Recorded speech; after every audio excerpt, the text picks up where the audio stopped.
Ini bukan sembarang laptop. Yang satu ini bisa dipakai arsitek buat merancang gedung, mobil, bahkan pesawat terbang. Ya, ini adalah laptop workstation. Performanya nggak kaleng-kaleng. Prosesornya Intel Core Ultra 9 processor dengan 16 core di dalamnya. GPU-nya langsung pakai seri workstation RTX Pro 2000. RAM-nya 64GB, SSD 4TB. Gede banget kan? Layar juga besar, 16 inci dengan panel 4K IPS 100% DCI P3. Ya, laptop workstation ini adalah Lenovo ThinkPad P1 Gen 8 keluaran 2025.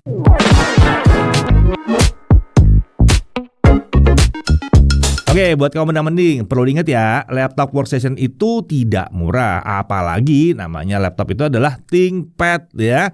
Jadi yang satu ini masuk kategori laptop bisnis kelas atas dari Lenovo. Salah satu penyebabnya adalah karena dia punya ISV certification. Ini menandakan bahwa laptopnya sudah diuji, divalidasi performa, kestabilan, dan kompatibilitasnya dengan aplikasi kelas profesional. Untuk menguji ini nggak murah loh ya, apalagi dapat sertifikatnya. Ini penting ya, karena pemakai laptop ini butuh jaminan bahwa aplikasi yang mereka pakai itu akan jalan mulus, tidak error-error di laptop yang satu ini. Jadi sangat wajar kalau harganya bisa nyampe puluhan bahkan ratusan juta rupiah. Lagian kan dipakainya buat nyari duit yang miliaran rupiah. Oke, langsung aja kita mulai pembahasannya dari spesifikasi utamanya. Untuk prosesor dia pakai Intel Core Ultra 9 285H, fabrikasi TSMC N3B. Jadi yang baru nih ya. Base power 45 watt, dia punya 16 core, 16 thread yang terdiri dari 6 performance core, 8 efficient core, dan 2 low power efficient core. Untuk Intel Smart Cache-nya besar, 24 MB. Integrated grafisnya pakai Intel Arc Graphics 140T dengan 8 Xe cores. Tentunya IGP ini mendukung encode dan decode video AV1 serta fitur ray tracing dan XeSS 2 dengan frame generation-nya. Nah, untuk NPU dia pakai Intel AI Boost dengan kemampuan 13 TOPS. Memori atau RAM-nya yang satu ini 64GB LPDDR5X 7467 MHz dual channel. Uniknya, walaupun pakai RAM LPDDR5X, kita bisa mengupgrade karena laptop ini pakai RAM tipe LPCAMM2. Nah, salah satu keunggulan RAM LPCAMM2 ini adalah kecepatannya bisa sekencang RAM LPDDR5X, tapi bisa di-upgrade seperti RAM yang model SODIMM. Oke, untuk storage dia pakai 4TB SSD M.2 NVMe PCIe Gen 4x4. Laptop ini punya 2 slot M.2, jadi kapasitasnya masih bisa ditambah dengan mudah. Menariknya, satu slot M.2 itu support SSD PCIe Gen 5, sementara yang satunya lagi support SSD PCIe Gen 4. Jadi yang disupport adalah yang kencang banget dengan yang kencang di situ ya. Nah, menariknya lagi, setiap slot M.2 dilengkapi dengan heatsink dan thermal pad untuk mendinginkan SSD-nya. Ini spesial banget ya. Nah, lalu untuk discrete graphics dia pakai RTX Pro 2000 Blackwell Generation. GPU workstation ini menggunakan arsitektur Blackwell seperti RTX 50 series. Dia punya 3328 CUDA cores dengan VRAM 8GB GDDR7 dan memori bus 128 bit. Ini berarti dia punya spek yang mirip lah sebetulnya dengan RTX 5060 laptop. Tapi berbeda dengan seri GeForce, dia punya driver spesial yang harusnya bikin performanya lebih tinggi dibandingkan RTX 5060 laptop di aplikasi kelas profesional tertentu. Nah, untuk wireless connectivity, dia pakai modul Intel yang sudah support Wi-Fi 7, Gigabit Wi-Fi, dan Bluetooth versi 5.4. Untuk kapasitas baterainya besar, 90 Wh. OS-nya pakai Windows 11 Pro 24H2.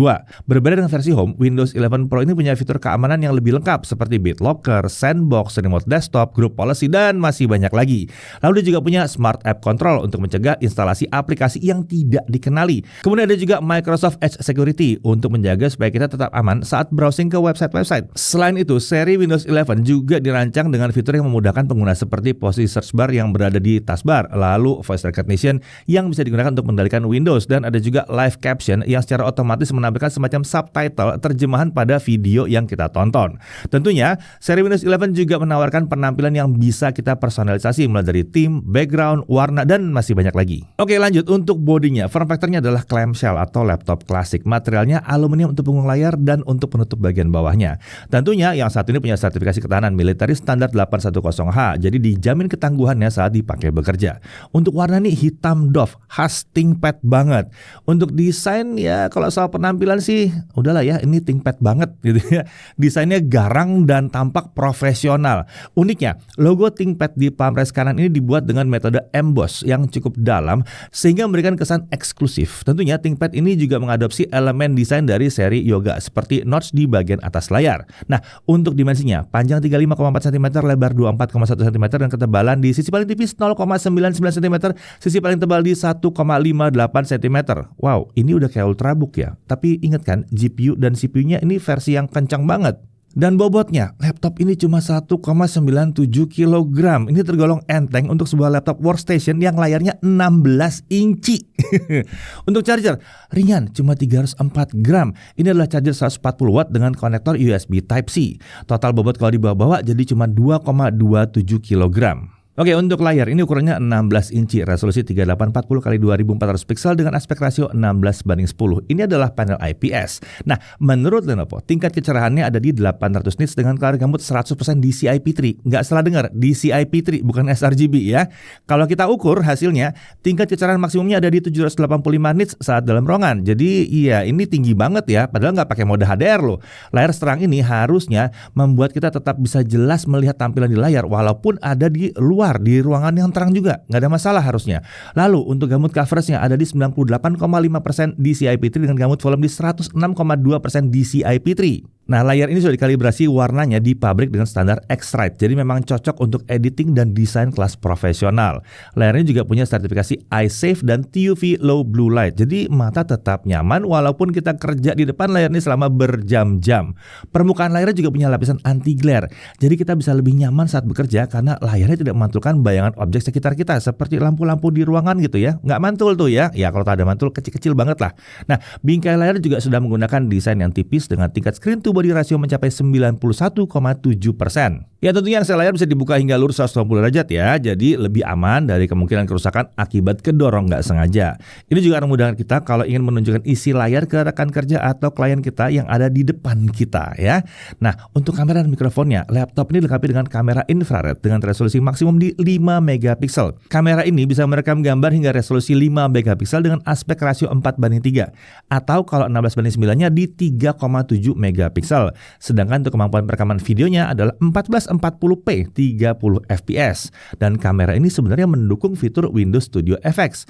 Nah, laptop ini juga dilengkapi dengan 2 buah modul mikrofon yang ditempatkan pada sisi kanan dan kiri kamera. Kamera 5 megapiksel di laptop ini punya kualitas gambar yang memuaskan. Gambar yang ditangkap itu jernih dengan detail muka yang baik dan warnanya natural. Mikrofon di laptop ini juga mampu menangkap suara kami dengan jelas. Nah, mikrofon ini juga mampu menghilangkan suara bising di sekitar kami dengan baik saat fitur noise cancellation-nya diaktifkan. Jadi nggak ada masalah kalau mau meeting di tempat yang ramai seperti di kafe gitu misalnya. Nggak ada masalah ya. Ya, kita lagi ada di luar untuk menguji kemampuan mikrofon dari laptop Lenovo ThinkPad yang satu ini. Bisa kalian lihat di sini suasananya lagi ramai banget ya sama kendaraan.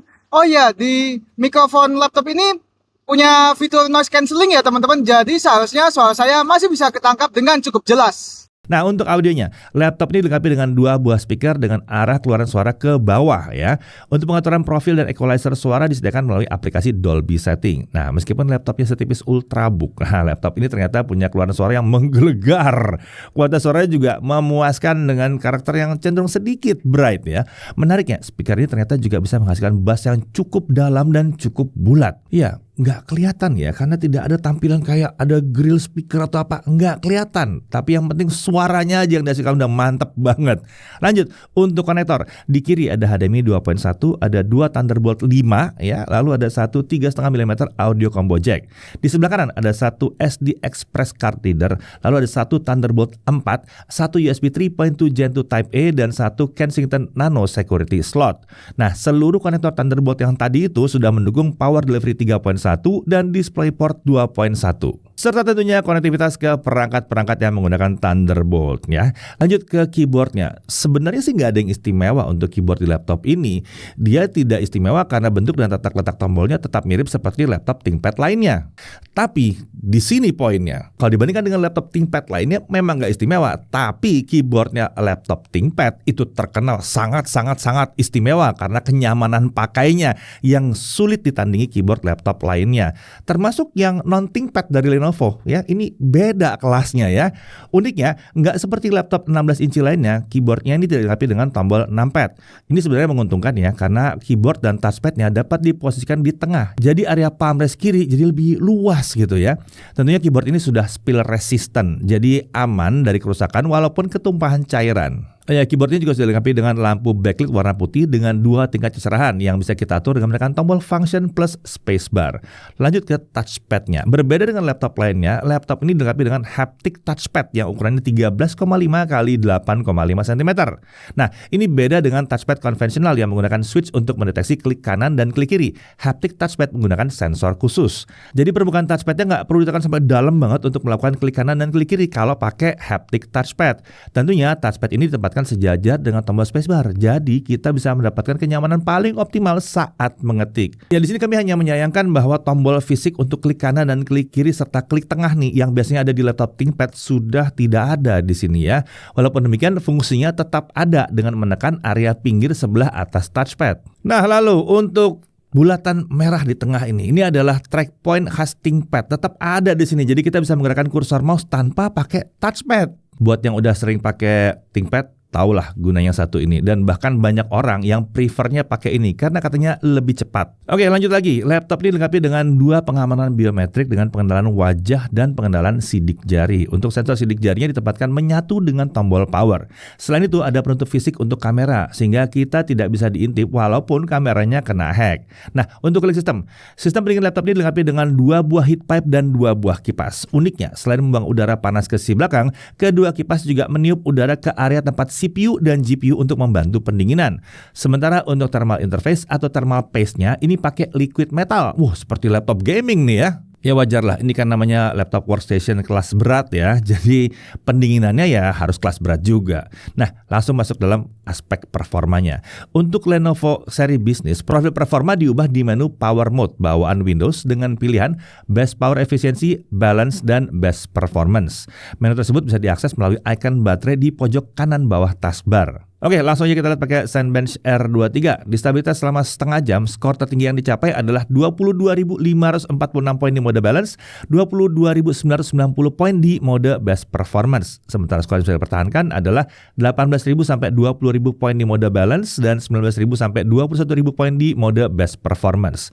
Untuk suhu kerjanya saat menjalankan Cinebench R23 stabilitas selama setengah jam, di mode balance suhu prosesor sempat naik ke 101 derajat Celcius, tapi akhirnya dia diturunkan sampai ke 80 derajat Celcius. Sementara di best performance, suhu kerja prosesor terlihat bergerak naik turun di rentang 80 sampai 101 derajat Celcius. Tapi tenang, kan kita nggak pakai Cinebench buat aktivitas sehari-hari ya. Lagi pula prosesor ini limitnya di 110 ya, jadi masih agak jauh dari limitnya. Nanti kita lihat aja ya suhunya kalau di aplikasi benerannya seperti apa. Seperti misalnya di Blender. Nah, ini Blender 4.3.2, kita pakai barbershop scene yang berat itu. Untuk CPU rendering selesai dalam waktu 24 menit 37 detik, sementara untuk GPU rendering dengan CUDA selesai dalam waktu 2 menit 57 detik. Nah, suhu kerjanya kalau kita pakai CUDA ini ya, suhu rata-rata prosesor masih bisa dikendalikan di bawah 90 derajat Celcius, sementara suhu tertinggi GPU-nya berkisar 81 sampai 82 derajat Celcius. Tuh kan, masih aman. Lanjut ke Adobe Premiere Pro 2025. Videonya 4K 60 2 menit 7 detik seperti biasa. Kalau pakai software only selesai dalam waktu 3 menit 55 detik. Ini udah lumayan kencang. Kalau pakai CUDA 1 menit 16 detik saja. Ini super kenceng sih ya. Lalu kalau videonya Full HD 60 fps 2 menit 7 detik dengan software only aja udah cuma butuh waktu 59 detik. Pakai CUDA hanya 22 detik. Nah, suhu kerjanya bisa melakukan 4K video exporting dengan CUDA. Suhu prosesor itu masih terkendali di bawah 80 derajat Celcius, sementara suhu tertinggi GPU hanya mencapai 81 derajat Celcius. Kita lanjut ke DaVinci Resolve 19.1. Kalau video 4K 60 sama durasinya ya dengan tadi, selesai dalam waktu 2 menit 44 detik. Lagi-lagi ini kencang. Untuk videonya Full HD 60 fps itu selesai dalam waktu hanya 38 detik saja. Ini kencang sih. Suhu kerjanya untuk video exporting, suhu prosesor terlihat bergerak di rentang 90 sampai 101 derajat Celcius. Ini agak tinggi, tapi ini wajar terjadi di DaVinci Resolve versi gratis seperti yang kita pakai ini. Karena versi gratis ini cenderung membebani sisi prosesornya aja. aja. Sementara suhu tertinggi GPU-nya nih ya cuma 84 sampai 85 derajat Celcius aja. Harusnya sih kalau bisa beli laptop ini pakai DaVinci-nya udah yang versi bukan gratis lagi lah ya. Lanjut, untuk CapCut video 4K 60 durasinya sama, selesai dalam waktu 1 menit 1 detik aja. Kalau video Full HD 60 fps selesai dalam waktu 29 detik aja. Ini mah kencang banget ya. Nah, suhu kerjanya pada saat melakukan 4K video exporting, suhu prosesor itu bisa terkendali di bawah 90 derajat Celcius. Sementara GPU-nya cuma berkisar 76 sampai 77 derajat Celcius. Oke, karena ini laptop workstation kita uji juga dengan benchmark spek ViewPerf ya. Di benchmark ini laptop akan diuji performanya saat menggerakkan objek di viewport di aplikasi kelas profesional. Semakin tinggi frame rate atau semakin mulus pergerakan objek di viewport, maka akan semakin tinggi composite score-nya. Oke, mari kita lihat hasil pengujiannya. Di workload dengan 3ds Max, composite score kita dapatkan adalah 31,71 poin. Kalau Blender, skornya adalah 42,76 poin. Nah, untuk Katia skornya adalah 56,1 poin. Beralih ke Creo, ini dapat 146,59 poin. Kalau di Energy, skornya dapat 63,84 poin. Nah, beralih ke Enscape, dia dapat skor 32,85 poin. Sementara untuk Maya, skornya adalah 129,94 poin. Nah, untuk Medical, skor yang dapat adalah 116,63 poin. Terakhir, untuk SolidWorks dan Unreal Engine, skor yang didapatkan adalah 63,51 poin dan 72,29 poin. Oke, seperti disebutkan di awal, RTX Pro 2000 ini punya driver spesial yang membuat performanya bisa mengungguli GPU gaming di aplikasi profesional tertentu. Dari pengujian kami, RTX Pro 2000 yang kesannya itu speknya mirip dengan RTX 5060 laptop, ternyata ini bisa mengungguli performa RTX 5080 laptop. Saat itu kita bisa lihat saat dia menjalankan workload Creo, di mana RTX 5080 itu menghasilkan skor 122,13 poin. Sementara RTX Pro 2000 itu skornya 146,59 poin. Lalu di Medical, RTX 5080 itu hasilnya adalah 59,01 poin. Sementara RTX Pro 2000 hasilnya 116,63 poin. Lalu di SolidWorks, RTX 5080 itu 35,84 poin. Kalau RTX Pro 2000 di sini itu skornya 72,29 poin. Jadi kelihatan ya, kalau GPU workstation ketemu dengan aplikasi kelas profesional yang tepat, performanya jauh lebih unggul dibandingkan GPU gaming biasa. Dan ini juga menjadi alasan kenapa harga GPU workstation bisa lebih tinggi dibandingkan GPU gaming dengan spek yang setara. Karena pekerjaan tadi tentunya untuk menghasilkan duit kan? Bukan buat main game aja, bukan ya. Tapi tentunya kalian ingin tahu dong gimana kemampuan yang satu ini kalau diajak main game. Nah, tenang, masih bisa kok dan hasilnya kurang lebih seperti ini.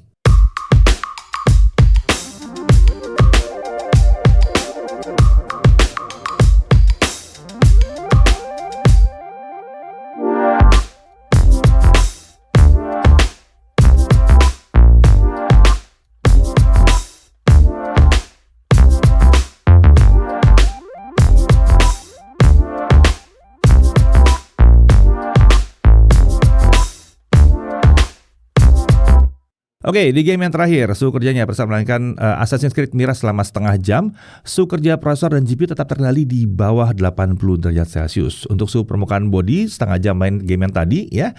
Untuk keyboard, area paling panas ada di tengah dengan suhu sekitar 42-43 derajat Celcius. Sementara area tombol lainnya masih terjaga di bawah 35 derajat Celcius. Lalu untuk area sebelah atas keyboard itu suhunya tercatat mencapai 52-53 derajat Celcius. Tapi ya wajar ya, itu dekat dengan lubang pembuangan panas.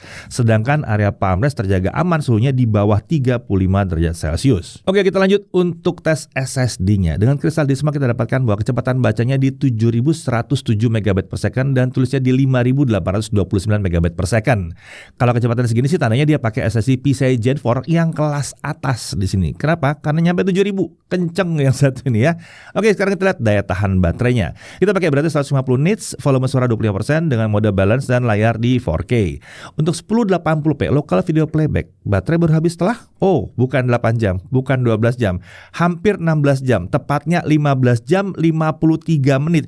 Ini sih baterainya seirit laptop Thin and Light yang tipis-tipis itu ya. Padahal dia pakai CPU 16 core 45 watt dengan GPU sekelas RTX 5060 laptop, bahkan di beberapa aplikasi lebih kenceng. Nah, ini jadi kelihatan ya hebatnya sebuah workstation laptop yang kelas seperti ini. Lanjut untuk charging dengan rapid charge, 30 menit pertama terisi ke 50%. Sementara dari kosong sampai penuh itu butuh waktu 1 jam 20 menit.